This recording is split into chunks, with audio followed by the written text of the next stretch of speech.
Hi, everyone, and welcome to today's webinar, 8 Cybersecurity Predictions for 2024. My name is Delaney Adams, and I am LogRhythm's Digital Marketing Specialist. And very excited for today's discussion, but before I pass it over to our speakers, I'm just going to go through a couple of quick housekeeping items. Firstly, everyone in the audience is muted to ensure audio quality. With that said, we'd love to hear from you, your questions and everything. So at any point during the presentation, please feel free to drop your questions in the Q&A section on the side, and our speakers will get to them at the end. Secondly, this presentation will be available on demand afterwards, so you can review the content anytime after we wrap up today. And lastly, I'd like to direct your attention to the attachments section on the right-hand side. We've included some links and additional resources there for you to check out afterwards. And that is it for housekeeping. So with that, I will pass the mic over to our speakers for their introductions. Thanks, Delaney. Hey, everyone. Welcome to the webinar. My name's Andrew Hollister, and I'm the CISO and VP of LogRhythm Labs here at LogRhythm. I'm really looking forward to discussing these topics with my colleagues today.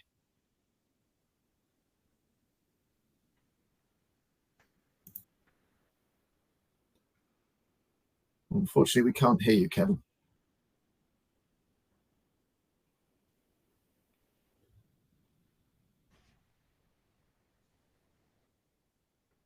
Okay, maybe Sally, you can introduce yourself, and Kevin will come back on audio.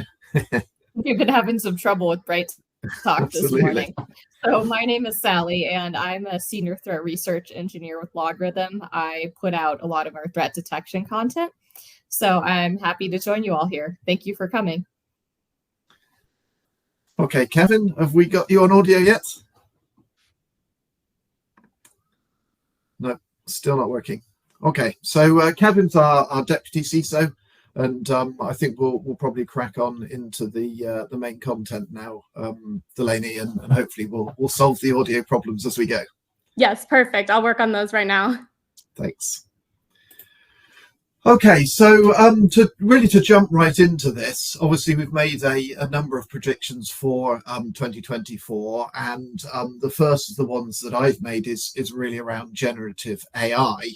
I think the really interesting thing in our industry is there's always something new. You know, we're technologists. We're always interested in the things that are new and up and coming. And of course, generative AI really has taken the world by storm over the last, I guess, year to 18 months. And perhaps if we believed all of the hype, you know, all of our jobs would be replaced by Gen AI by the end of next week, and probably it would bring world peace as well.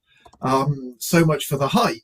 But we actually need to boil this down a little bit to what Gen AI actually is capable of, and where it's going to help us, and where it may help us to accelerate our response. It may help us to accelerate our investigations.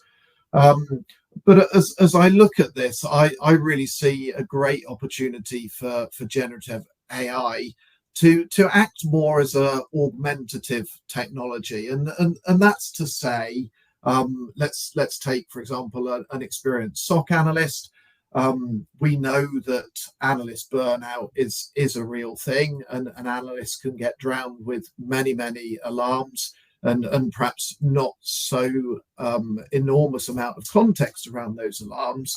And taking a technology like generative AI to enhance the capability of the SOC analyst, give them a more plain English description, perhaps a more enriched description of the behavior they're seeing, that helps to point them in the right direction, I think will really be a valuable development, and a direction that I see AI going in general in terms of the SOC. Of course, it would be the kind of the great goal, I guess, to get truly kind of cognitive AI, general purpose AI, to be running a SOC. It sounds like a very good thing, but as we look at the technology today, as we look at the capabilities, I think we're quite a long way out from having that kind of capability. So I think this year will promises a lot of interesting developments. We've already seen that with a number of technologies and a number of interesting uses. But I certainly believe that SOC analysts will find use in leveraging the technology to assist them rather than us replacing human bodies en masse at this point in time, and really being able to align that technology with the existing workflows that SOC analysts already have to help them automate them, and to help certainly some reports I've read are more around kind of middle level analysts really gaining the most value as they're able to assess the content that they're seeing, and make decisions based on their own insight that they gathered over perhaps many years in their earlier career. Kevin, I don't know whether you've got your audio challenges resolved now, and any additional comments on this particular one? Not sure if you can hear me now. Yes, I can. Oh, awesome. Well, I just had fun with the Mac, so I just switched over to my the standard Mac Pro speaker. So any comments? Yeah, absolutely. I mean, I'm going to be following this up a little bit here in a minute with some practical examples as we get into making AI real. So it kind of fits. It's definitely not going to replace analysts. I don't think it's going to do anything other than augment the experience that we have in the security space. So looking forward to those pieces of the puzzle as they land in the near future. Yeah, absolutely. And I guess just kind of continuing a little bit on this theme of AI, my second prediction for 2024 was really around the generative AI adoption will lead to us seeing major confidential data risks in connection with that. And I kind of feel like we're a bit in the same space as we were in the early days of cloud adoption. I've been around this space for long enough to remember when you put your data into the cloud and the vendor would say, well, you don't need to worry about the security. We've got that covered. But of course, as time moved on, the kind of shared responsibility model began to emerge more and more. But it took organizations some time to understand that model. And I think it's probably true to say many organizations are still somewhere on that journey of understanding, as in all the responsibility wasn't on the cloud provider for the security of that data.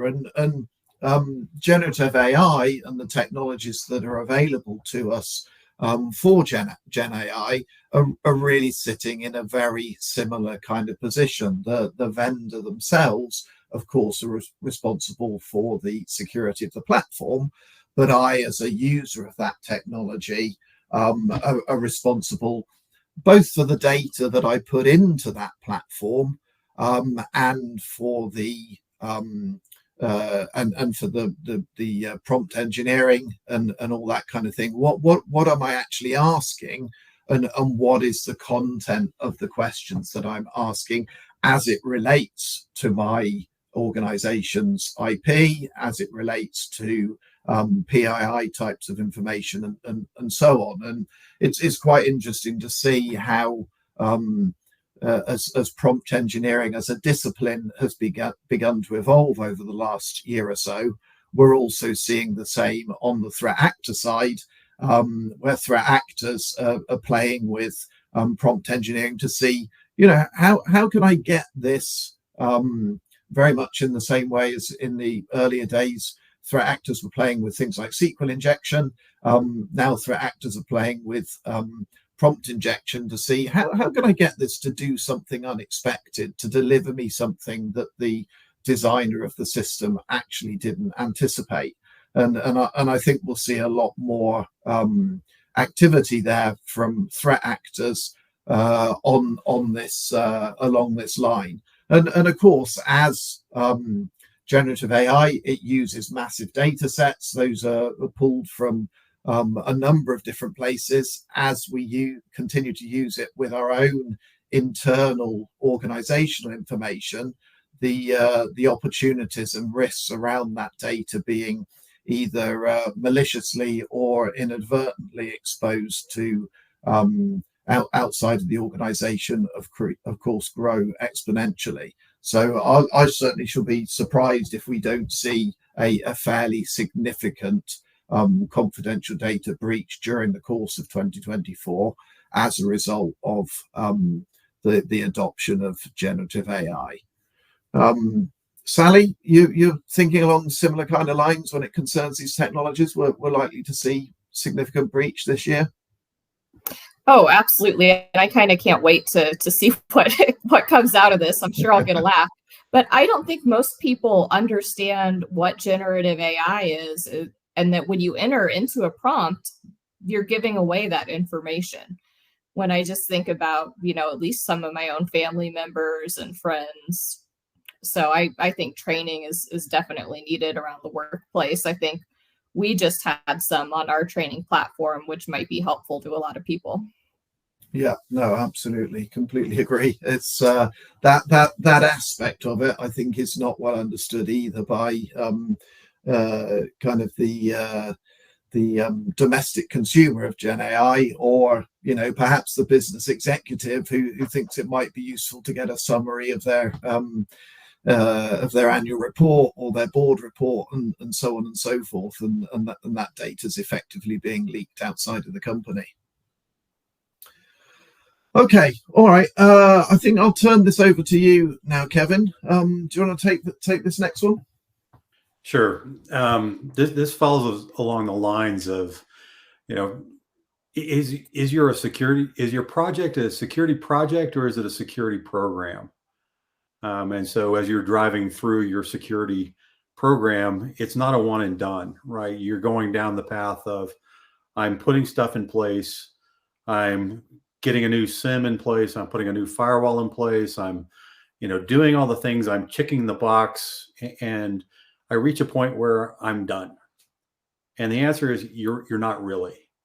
The minute you put in a new system, you put in a SIM, you put in a firewall, you put in an MDR, an XDR, anything along those lines that allow you to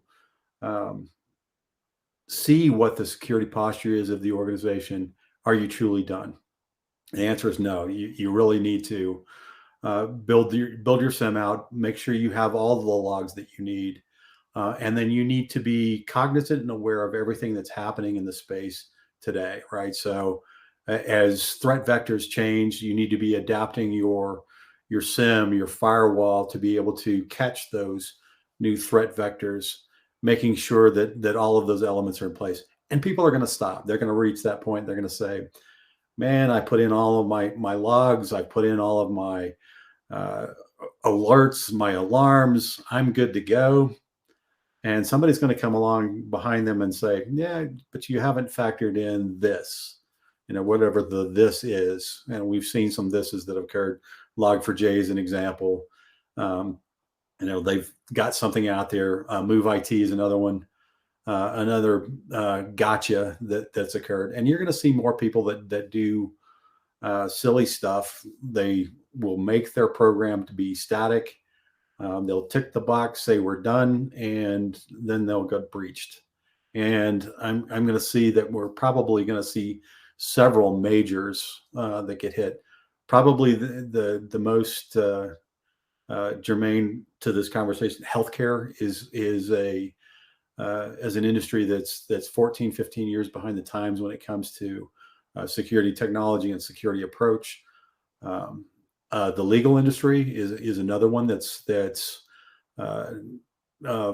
far behind. And the funny thing about the legal industry is they know the protections that need to occur, but they are also kind of, prone to that idea that they've reached their level of compliance, they're good to go.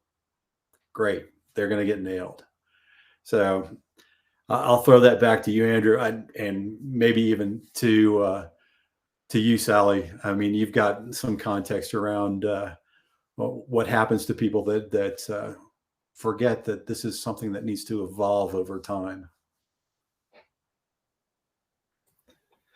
Yeah, absolutely, and I think this concept, you know, it's a little bit of a cliche, but it's a journey, not a destination. Has never been more relevant, really. You cannot really say that you're done, and whether you're looking, as you say, at a SIM project, an XDR, a vulnerability management project, it is an ongoing effort. And much in the way that other business functions are run on an ongoing effort. You can't do accounting this month and not next month. You've got to keep going with it. This is very much in the same space as I look at it. Yep, absolutely. And you know, the firewall example that I used a minute ago, you know, firewalls are something that are, you know, great products, great tools, but they're also ultimately configurable. And if you're not chasing that configuration over time, and making sure that you're adapting to those threat vectors, firewall doesn't do you much good at all.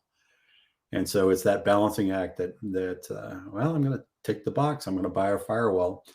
I put a Palo Alto in place, and I'm good to go, right? Not so much. I don't know if I've ever seen a security product in my consulting career that you can just set it and forget it. We're not there yet. Yep, and I do see a lot of abandoned products when I go into consulting engagements as well. It's pretty common. Yeah, absolutely. And welcome, Gabrielle. How are you? I am doing well. Hopefully my tech issues are behind me for the morning. So switching gears a little bit, I want to follow back up on some of the practical examples and the reasons to be scared. I was reading an article, and it was talking about generative AI and its use in mushroom farming, and how it was hallucinating the idea that several very poisonous mushrooms were really actually good to eat, and suggested ways to find them. And so to me, that's like, okay, so how do I begin that education and follow that process? But from a corporate perspective, I'm starting to see that we'll move off of that. If you follow Gartner and you've looked at the hype cycle, their AI is at the top of the hype cycle right now. And it's a great idea, a great premise. Now we got to make some practical or add some practicality to it so that we can get to that point. And so as I'm looking at it, you know, there's 4 or 5 things to think about, right? So tactically, we need to lead with policy first, right? You know, your policy should basically protect your organization in general. It won't actually stop people from looking out there and saying, okay, so I can use generative AI, I can use Bard, I can use Chat GPT, and I can explore these opportunities. It'll give them the guideline and the practice that basically says, okay, so if you're not protecting your IP, if you're not basically an IP, intellectual properties, if you're not looking at it from that perspective, you're actually putting your data out there in the cloud and making it available to anybody that's using the space. Hence the idea that it's open AI or Chat GPT, same thing. And so the policy should get you to a point where you can say literally, you can use generative AI or Chat GPT or whomever, but you can't put X, Y, and Z in there, and that helps you protect the organization. But practically, what it comes down to is we're going to start seeing folks that are in our industry, in the security industry, say, okay, so I can now get smarter in terms of how I chase bad guys in my systems, right? I can get smarter about how I apply rules, how I can bring in threat intelligence and then run a machine learning algorithm that's based on prem or in a controlled cloud segment against my data, and then look at it and say, okay, so these might be, let's just pick one, APT 33, based on the MITRE ATT&CK framework. I should be able to see these things. I should be able to pull them in and start pretty much prosecuting this advance into my systems, wherever they might be. And so you'll start see people and companies actually start taking advantage of that, build these components into their product sets, and then get to a point where you can actually drive value. You're not going to replace that analyst. You're going to want that analyst sitting there at the table saying, okay, yeah, that's really a problem. No, that's how my system operates, or something along those lines. It'll be something that speeds time to detection. It won't be replace the analyst in general. So to me, it's going to be about how do we get smarter, faster, and at the right answer, and protecting our organizations. And I think AI and ML at a couple different levels, couple different layers will get us there. So am I missing the ball there, Gabrielle? Nope, that all seems like it tracks for sure. And yeah, I always see advertisements, for products that'll do fully automated pen testing. You don't need pen testers anymore, things like that. And I'm like, are we there yet? I don't know. That makes me feel a little nervous. So, but no, I totally agree. I think it's going to continue to at least aid in our jobs, right? And make everything a little bit easier and faster, hopefully. Sweet. Next up, Sally, and I will pass the ball over to you.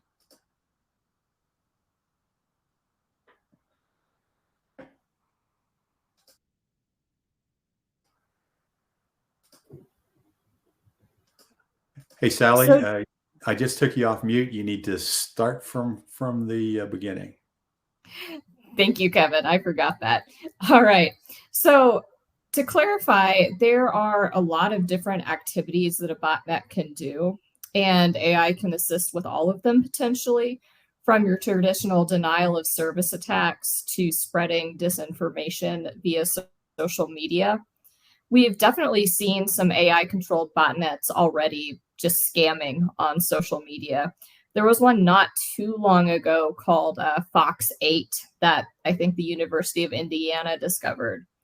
And that was about 1,000 accounts interacting with each other, and promoting scammy crypto sites.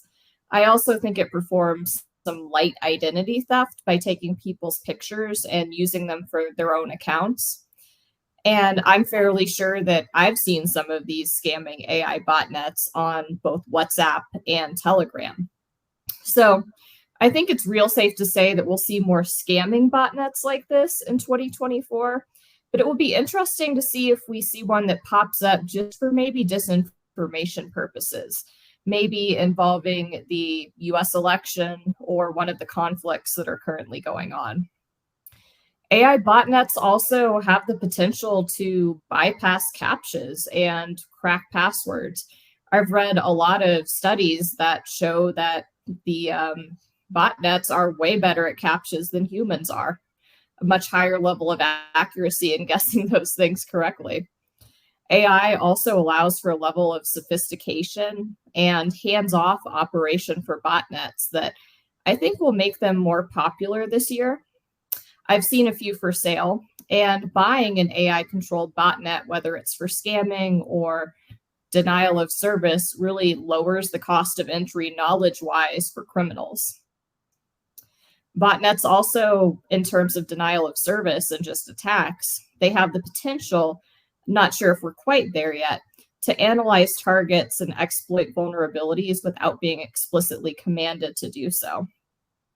I recently read an older article from the Journal of Network and Computer Applications by Castiglione et al., which was really interesting and shows how a swarm intelligence-based botnet can operate without a traditional command and control structure. So that would really make it easier to use and harder to detect at the same time.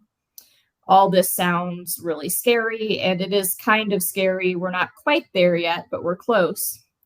But, I think if you have a robust, layered security policy with all of the basics covered, like regular patching, good passwords, vulnerability scans, and zero trust, that will help. Starting to implement more potentially complex AI-based detections like Kevin talked about will, I'm sure, start to come into play as these botnets are, starting to evade our current detections. Gabrielle, too, will talk a little bit about defense in depth, to give a spoiler, which is a really good strategy, I think, to use against sophisticated and evolving threats like AI botnets. Just kind of wondering for maybe Kevin, is this something that is on your radar as a CISO or a head of security?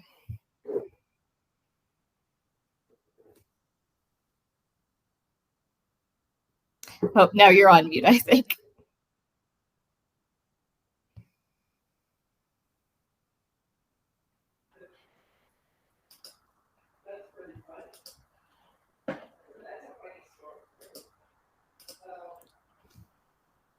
Maybe I'll go ahead. Thanks. Appreciate that. Sorry about that.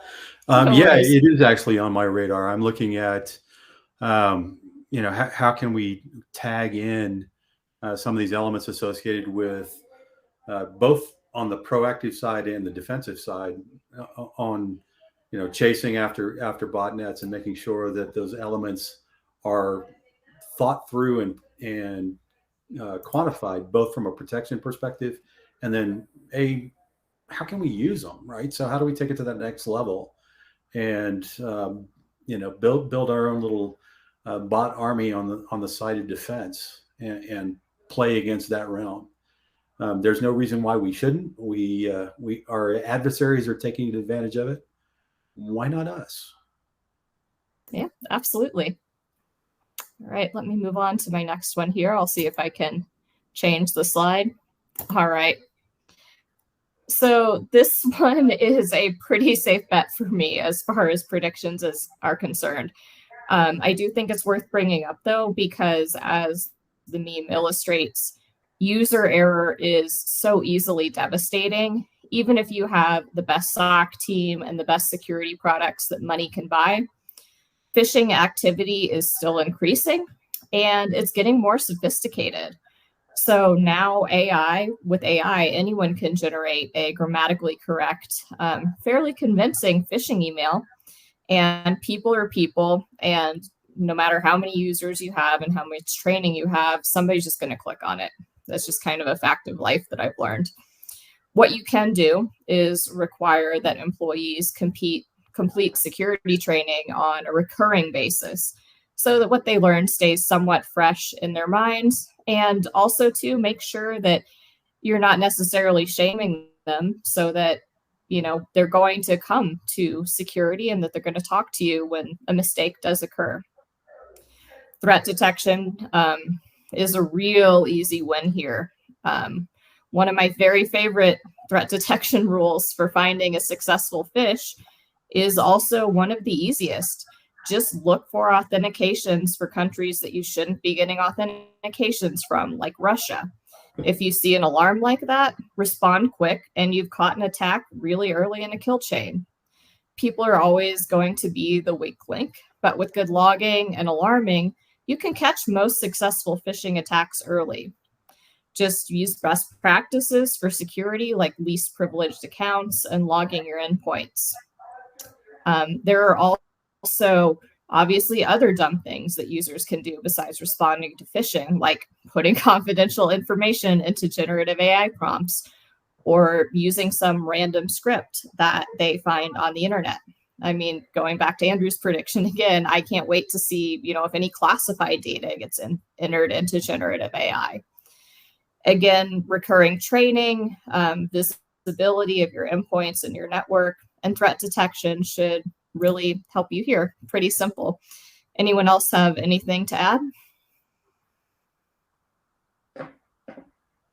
I think you make a really good point, Sally, that the purpose of the kind of employee education program shouldn't be to name and shame. It should really be to help people to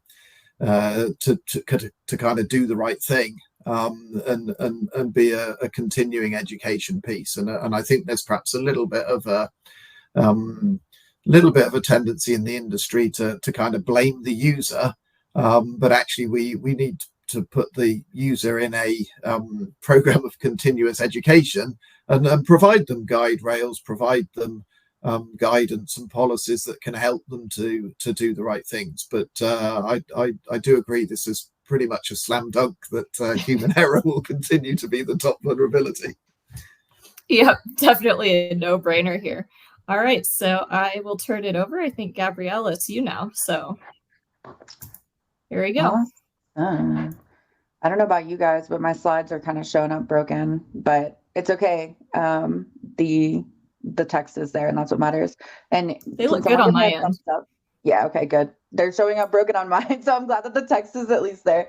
Awesome. So healthcare will be at the front line of AI-powered attacks. That is something that I think is definitely going to happen this year. I mean, we've seen an increase in attacks on healthcare, even just over the last few years, and especially, during the pandemic, that became really, really critical as far as response to those attacks go and preventing those attacks goes. So I'm sure that some people are probably tired of hearing me talk about healthcare, but I have a couple of good reasons for doing so. So healthcare records, and I'm sure Sally has definitely seen this as well.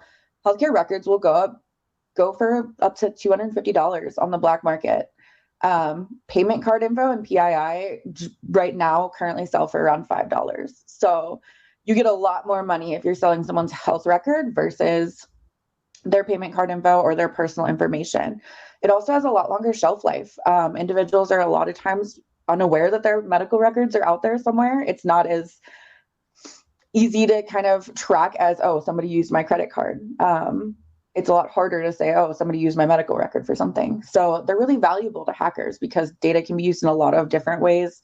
Falsified medical claims, prescriptions, treatment, things like that. So there's also going to be more dependence on AI in healthcare. And I think Kevin touched on this. As we're using AI more, it's going to become more of a threat to us. AI is becoming very integrated into diagnostics, patient data management, and a lot of the medical tools that you see in different healthcare centers. So the more it's used, the riskier it is, I think, too, because you're putting some of that personal information and some of these things into that tool, and you don't know where it's going. So the other thing that is, I think, makes healthcare really unique as far as a landscape is it is so interconnected. Your modern healthcare system will have electronic health records, which has all of your patient's information, treatment plans, history, lab results. That's kind of the heart of the operation. No pun intended, I guess, with the healthcare stuff. But your telemedicine platforms, your diagnostic and imaging platforms like MRI and CT scanners, lab info systems, pharmacy management systems, patient monitoring systems, billing and insurance claim systems, and a lot of your mobile health applications now are all integrated back with that electronic health record. So there are a lot of tools that are also used for hospital administration and resource management, and some of your security and access controls that are part of a medical center or hospital as well that are also connected back to this. So it really increases that risk of a widespread impact across that system because there's a lot of vulnerable things across a medical system or healthcare center. As an example, I kind of came up with a scenario for what an AI-enhanced ransomware attack might look like on a healthcare system. So let's say there's some AI-driven phishing, like Sally was talking about. We have AI, if you wanted to get really good with it, you could potentially analyze some staff communication patterns and habits, and then make those emails seem really, really legitimate. Once someone clicks on a link, that network infiltration can occur. If the AI engine, I don't know if this is even possible yet, but if it were somehow to be part of the lateral movement methodology, there could be learning and adaptation to defense tools, things like that in the hospital network, and kind of able to identify critical systems for operations. Then there's that encryption or changing of critical data, which could be really dangerous because there are literally lives on the line in a healthcare system. And this could eventually disrupt patient care, which causes a lot of operational chaos, impacts emergency response. And at the end of all of this, this leads to real human harm. And I think that's some of the reason that healthcare is really at the forefront of what we're talking about here. So I'm not sure if Kevin or Andrew or Sally, if you've seen anything with healthcare in terms of some of your day-to-day like readings, or if Sally, you've seen anything like in your consulting, but definitely welcome input here on some of this healthcare specific stuff. Yeah, as you're looking at this, Gabrielle, I'm looking at this going, this is kind of an interesting territory because you're blending IT and OT, operational technology, with the IT side of things. And, your AI literally levels, or should be leveling, the playing field in terms of attack vectors, right? So if I'm a script kiddie and don't know much, I can employ AI and actually do more and interesting stuff than I could just going out there and pounding on scripts on a daily basis.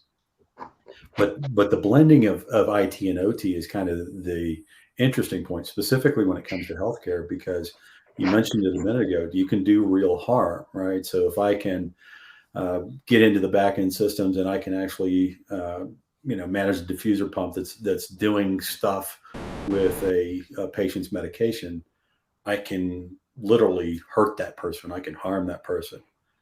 And, can you imagine the factor of lack of trust for an organization, a healthcare organization that, and it's hard to prove, of course, but, go in and really do some hurt to patients based on some hacking event that's occurred. It could be extremely detrimental and could, cause hospitals to get to a point where they shut down. Definitely. Yeah. It's one of those security questions that really keeps me up at night, like thinking about, because I got into security through healthcare. So thinking about some of the stuff I've seen, just in my research and doing stuff like that, is healthcare is one of the verticals that keeps me up more than some of the others. So, online, like, you always see some of the ransomware groups saying, oh, we're the good ransomware group. We're never going to hit a hospital, or we're never going to hit healthcare. But the fact is that, like, the money's there and they get hit. And something like a ransomware attack, unlocking files, can really just stop a hospital from operating. So it's morally bankrupt, but the money's there, so people will keep doing it. Definitely. All right. Moving on to the last prediction, I think, and my second prediction in my crystal ball. Defense in depth approach, to me, I think, will take the spotlight as organizations are kind of realizing that they need to prepare against a lot of different types of cyber threats. So layered security has always been a conversation, but I think it's becoming more of a mainstream conversation these days. And a lot of organizations are realizing your total defense isn't just your perimeter defense, but it's also your network, your endpoint, your application, your physical, even, if your cloud-based physical defense does still matter, and data level. The thing that I like is deterrence through complexity. I think if you have a lot of different tools and systems going on, that's probably one of the better ways to do these things. And I like the castle approach. I think again, my slides are kind of broken on this view for some reason, but there should be a kind of like diagram of a castle. So you can kind of see, like, when you think of a castle, you've got the drawbridge to get over. You've got the moat with like alligators or whatever is in those. Then you've got like a gatehouse with a bunch of guards, and there's all those outer walls. And then there's like an inner ward with like more walls and guards. And there's all of these different layers that you have to get to finally get to the keep of a castle. And that's the thing that I like to think about when it comes to security, is you want to prevent any single points of failure. You don't want there to be, a wall, like someone to just be able to walk across the drawbridge, right? Like that's not fun. So a layered approach will help you prevent to have that single point of failure. If one mechanism fails, another one might step in immediately to help thwart an attack or something like that. So it also includes, as Kevin was talking about before, adaptation to current threats. Defense in depth is not going to help you if you never update for current threats, like threat intelligence feeds, or update your technology. I'm sure defense in depth 20 years ago was fantastic for that, but today it might not even hold a candle to some of the attacks that we have coming through. So That landscape is always changing, and there's, again, nothing that you can just set and forget when it comes to security. So for a couple of examples of how to, I guess, employ defense in depth in an organization, say for phishing, you want that user education that Sally mentioned. You want to do email filtering on your email client so that anything that's very obviously spam maybe gets caught. And then MFA, those can all kind of help contribute to that prevention of being breached by a phishing attack. And if one of those fails, like if the user education fails and someone clicks on something anyway, maybe that email filtering or MFA will help, prevent something from happening. Same thing similarly with ransomware. If you have your antivirus and your endpoint solutions, you've got different access controls and you've got regular backups. Those kind of three methods will really help you. So say, it gets past the endpoint and it still somehow manages to bypass access controls, you still have that backup. There's not all is lost, right? So definitely preventing that single point of failure and taking that defense in depth approach will really, I think, be something important to focus on this year, but also you'll see more of that dialogue coming up here in the future. Anyone got anything to add? No, I think you make a really interesting point here, Gabrielle, because with our kind of industry obsession with the latest kind of silver bullet, and this is going to solve all your cybersecurity problems, and if only you deployed X, and I think probably 2-3 years ago, MFA was going to be the magic solution to every cybersecurity issue. Well, ask some casinos about what they think about this after this year. It's a bit of social engineering, reset all factors, and off you go. And I think this kind of realization, actually, defense in depth is still a thing, just because we've perhaps moved a lot of our compute, we've moved a lot of our data to the cloud. And I like to say in the pandemic, we moved the users to the cloud as well. They're all remote now. It doesn't mean that we don't have any use for this kind of approach anymore. It's perhaps even more important because the perimeter's so distributed now. Definitely. Oh, right. I guess I can move us to, I can't see what the slide says. I'm assuming it's the Q&A slide, right? Yep, that's the Q&A right there. I don't know why my slides are broken. I'm going blind here. No, you're fine. Actually, we've got some good questions actually out there. I'll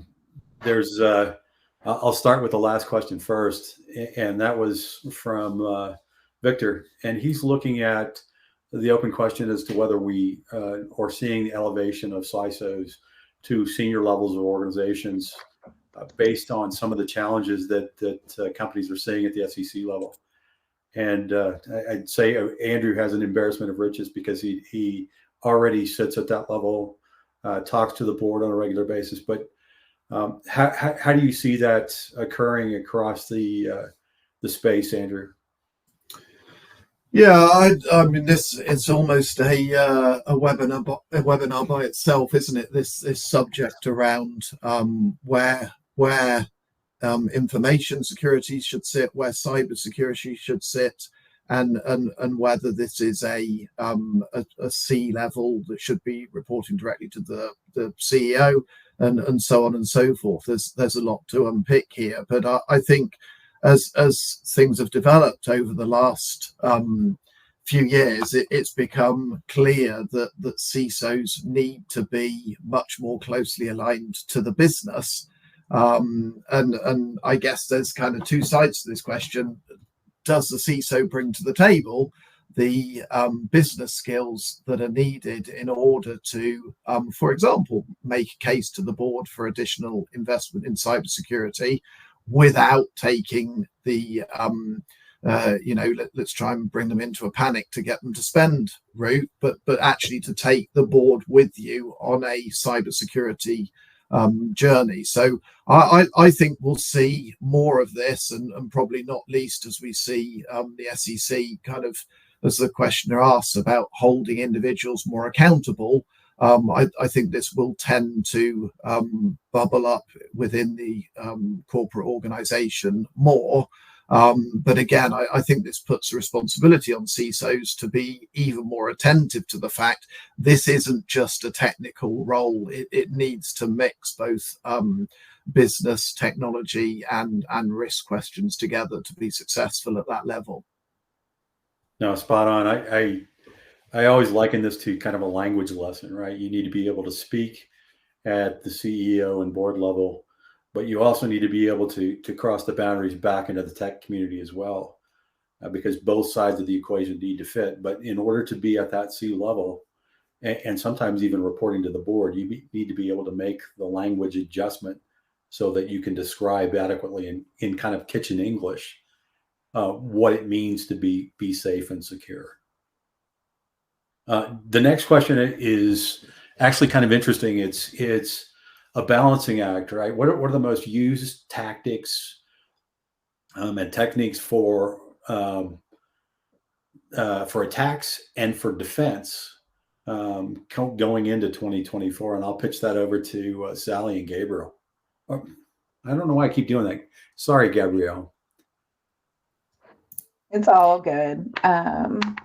I don't know. I'm not sure. I think with tactics, the thing that I keep seeing is, as Sally mentioned, phishing and just anything that takes advantage of your end user, I think is going to continue to be a lot of the tactics. I can speak a little bit more to verticals, but I obviously just harped on healthcare for a while, so I think that's going to be a widely targeted vertical. I also see energy and finance continuing to be really, really targeted verticals as well, especially with just a conglomeration of things that it's an election year where there's a lot of geopolitical things happening. So I think that some of the things that could be considered a little bit more strategic, we'll start to see that targeted a little bit more as well. Sally, you are much more of an expert than I am in terms of some of this stuff. So definitely tossing that one over to you. Yeah, I think you're spot on with the phishing. Really, the tactics and techniques that are popular haven't changed all that much over the past few years. In terms of like MITRE tactics and techniques, I think for 2023, it was like T1059 command and scripting interpreter, both for Windows Command and PowerShell. And we'll probably still see more of that. So I suspect that will stay pretty popular. So things like logging your endpoints, more people should always use Sysmon. So focus on logging your endpoints, getting information there. Again, focus on your end user. You nailed it there.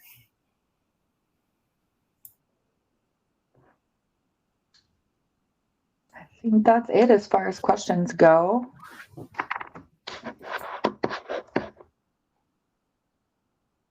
And so we'll pitch it back to Delaney. Delaney, see us home, please. Yes, thank you for that great discussion. And thank you to the audience for joining us today and for bearing with some of our tech issues this morning.